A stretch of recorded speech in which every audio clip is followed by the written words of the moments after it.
Reportero sorprende al presidente Andrés Manuel López Obrador con su exposición en la mañanera.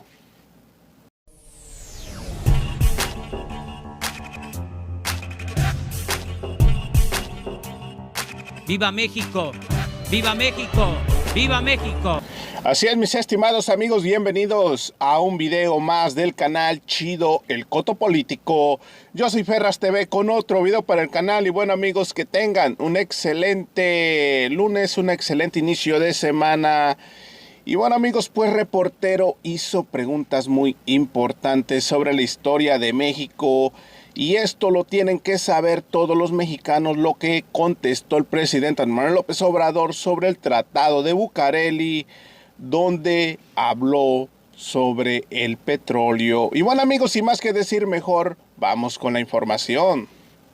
En el año de 1923 se firmó un tratado de Álvaro Obregón, hasta donde tenemos información. Ha sido muy polémico este tema, el Tratado de Bucareli. Se están a punto de cumplir los 100 años. Lo que poquito que se ha filtrado es de que precisamente pues a los 100 años que se estaría cumpliendo, me parece que en agosto, el 13 de agosto, creo que si no mal tengo la fecha, usted le va a tocar ratificar, rectificar o volver a firmar o anular este tratado. ¿Tiene usted alguna información y alguna postura respecto a este tema? No hay vigente ningún tratado con esas características. En su momento sí se llegó a un acuerdo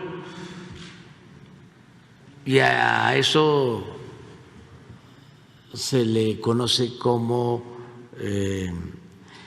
los tratados de Bucareli.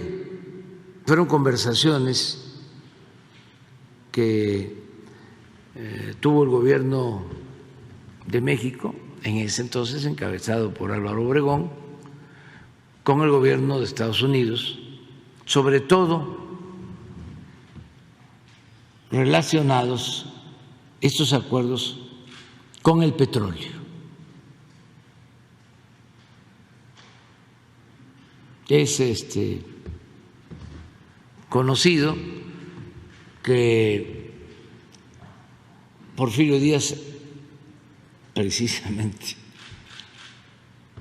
entregó las concesiones a empresas extranjeras para la explotación del petróleo, del primer pozo petrolero que se perfora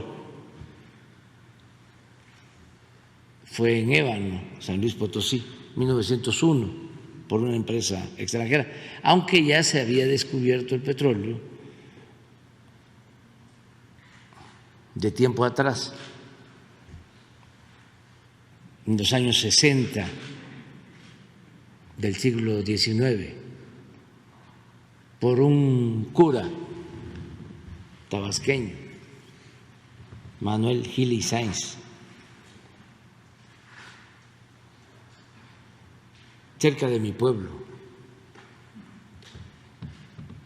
Se llama ahora Aquiles Cerdán, antes San Fernando. Allá por 1860. Y hubieron intentos para extraer el petróleo, nada más que era una materia prima entonces no tan importante. Cuando empieza el desarrollo de la industria automotriz, pues se convierte el petróleo en una materia prima indispensable. Y es con el gobierno de Porfirio Díaz que se entregan estas concesiones a empresas estadounidenses, inglesas. Predomina durante mucho tiempo la empresa petrolera El Águila,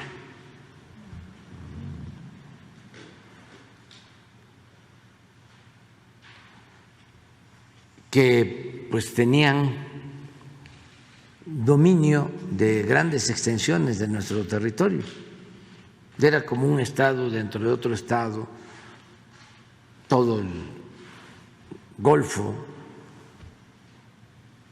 desde San Luis Potosí, Álamo,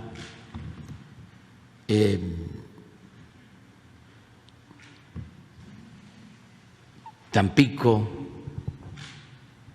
Poza Rica, de ahí viene el nombre, toda la costa del Pacífico. Es San Luis, Tamaulipas, Veracruz, Tabasco. Todavía no se descubrían los yacimientos de Campeche.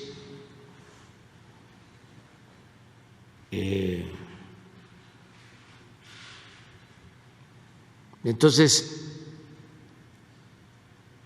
Venustiano Carranza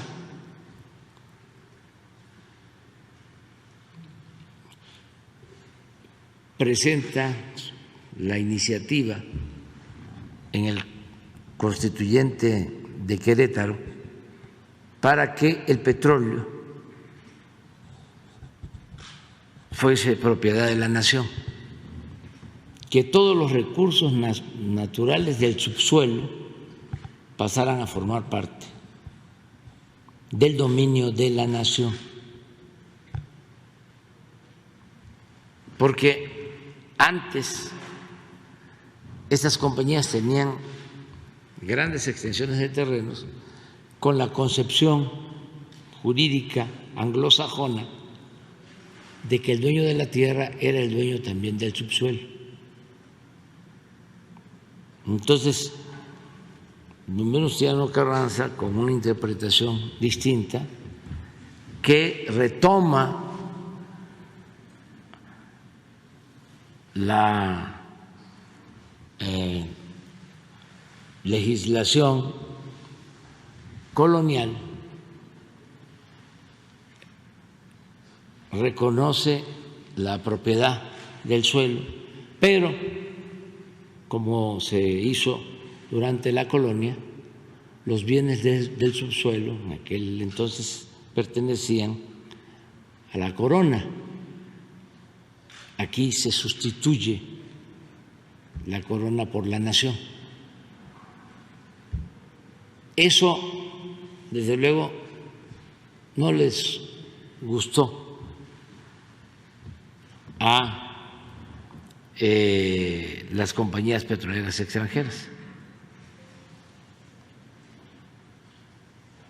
porque eso significó una nacionalización.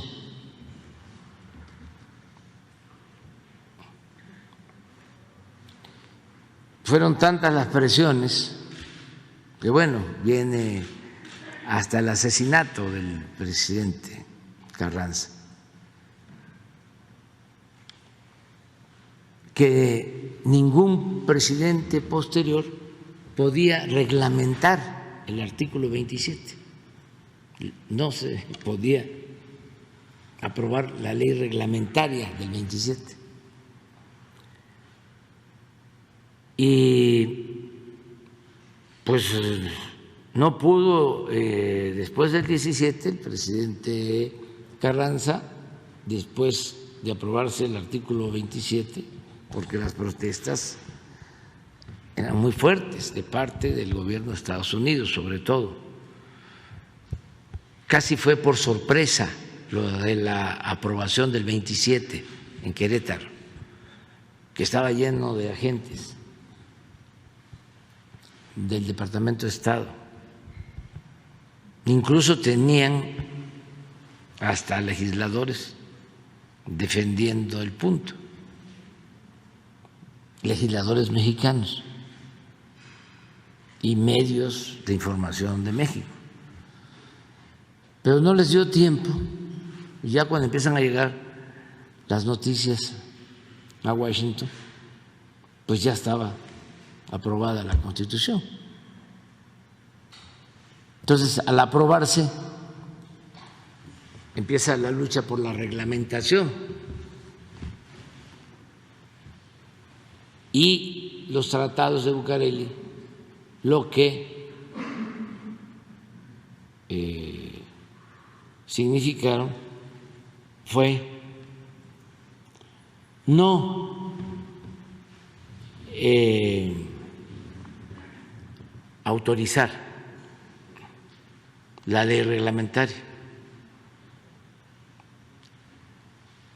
aunque también hay que decirlo, los representantes de las compañías extranjeras lo que pedían era de que no se aplicara de manera retroactiva el 27 constitucional, es decir, que se mantuviese el dominio de las empresas privadas sobre el petróleo. Las concesiones entregadas antes del 17. Eso no se logró, pero sí no hubo ley reglamentaria. Y luego tampoco con el presidente Calles. Las presiones eran fuertes, las amenazas de invasión a nuestro territorio. Hay como 2 casos. Uno se da en ese entonces, poco antes, y es un revolucionario veracruzano el que expresa la frase famosa de que si nos invadían, se iban a ver las llamas de los pozos petroleros ardiendo. Cándido Aguilar, hasta en Nueva Orleans. Y luego, durante la presidencia de Plutarco Elías Calles, se repitió la frase, la misma. O sea, preferimos prenderle fuego a todos los campos petroleros si nos invaden por el petróleo. Es una lucha. Es hasta que llega el general Cárdenas en el 38, aunque se lleva a cabo la expropiación. Pero se padeció mucho porque las compañías petroleras tenían incluso ejércitos, sus guardias blancas. Se habla de que el asesinato de don Venustiano, porque no le perdonaron el que haya propuesto en el 27 el dominio del petróleo de la nación, fue un jefe de las guardias blancas petroleras en Tlaxcalaltongo, Puebla. Ya estaba el conflicto entre los militares, el obregonismo contra don Venustiano. Él sale de la Ciudad de México rumbo a Veracruz, donde ya había estado en el 15, cuando los villistas y zapatistas tomaron la Ciudad de México. Entonces iba allá en los años 20, 1920 creo, y descarrilaron los trenes y tuvieron que seguir a caballo, y por eso se internaron en la sierra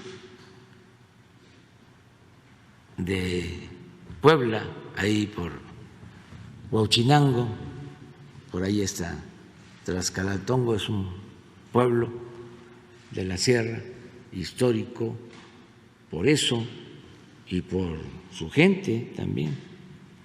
Entonces, en un jacal, ahí donde dormía, ahí lo asesinaron. Y se habla de que el que encabezó el grupo de ajusticiamiento fue un ex jefe o jefe en funciones de la Compañía del Águila, de la compañía petrolera, encargada de atender toda esa región y muchas otras cosas. En ese entonces era capitán del ejército en esa región, el que luego sería presidente de México, el general Lázaro Cárdenas del Río. Como él veía todo lo que sucedía, los abusos, en su diario habla de eso. Era gobernador de Veracruz, Heriberto Jara, después de que el general Cárdenas expropia el petróleo, platica de que recordaba las conversaciones con el general Jara cuando lo iba a ver allá a la zona militar, y hablaban de los atropellos de las empresas extranjeras, de las guardias blancas. Hemos hablado aquí de que si querían un terreno donde sabían que había petróleo, le mandaban a decir al dueño que les vendiera, porque si no, de todas maneras le iban a comprar a la viuda. Entonces, esa es nuestra historia, ¿no? Y eso tiene que ver con los tratados de Bucareli. Hay quienes sostienen que Obregón quería dar marcha atrás a lo establecido en el artículo 27, pero que al final no se pudo, porque, como suele suceder, los dirigentes, por muy poderosos que sean, siempre tienen como freno la participación del pueblo o de sectores de vanguardia del pueblo que defienden la justicia, que defienden las libertades, que defienden la soberanía. Y esto hace que no puedan actuar de manera omnímoda, de manera autoritaria, de manera dictatorial, porque existen esos contrapesos, esos frenos. Por eso es muy importante la democracia. Eso es lo que tiene que ver con los tratados de Bucareli. Básicamente, yo he leído sobre el tema y me acaban de entregar un libro bueno de un abogado que escribió sobre ese tema. Ya después te doy la... No creo que esté vigente, porque no se llegó a suscribir. Fueron estos acuerdos, bueno, extralegal, lo que se supo, y de eso sí se puede probar, es que no se aprobó la ley secundaria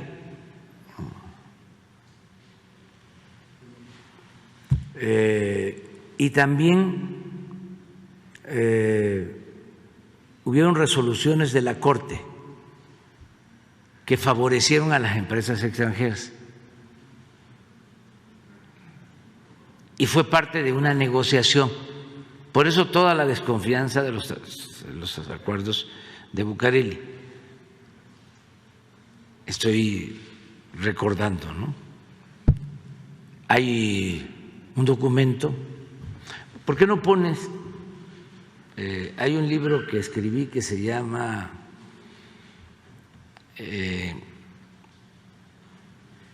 La Gran Tentación.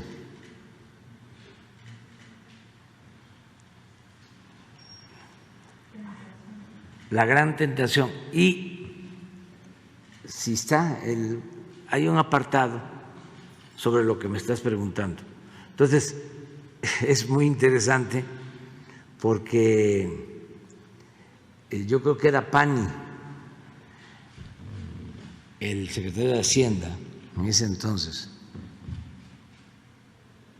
y se compromete con el jefe del Departamento de Estado en secreto.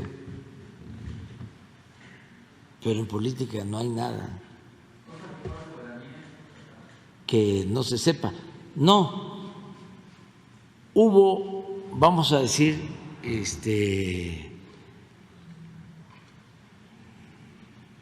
desaseo en el manejo de la relación, porque Pani le avisa por anticipado al Departamento de Estado de que la Corte iba a fallar a favor de las empresas petroleras. O sea, todavía no salía la resolución y ya Pani les estaba diciendo que no se preocuparan, porque eran los tiempos en que el presidente decidía sobre la Corte, como sucedió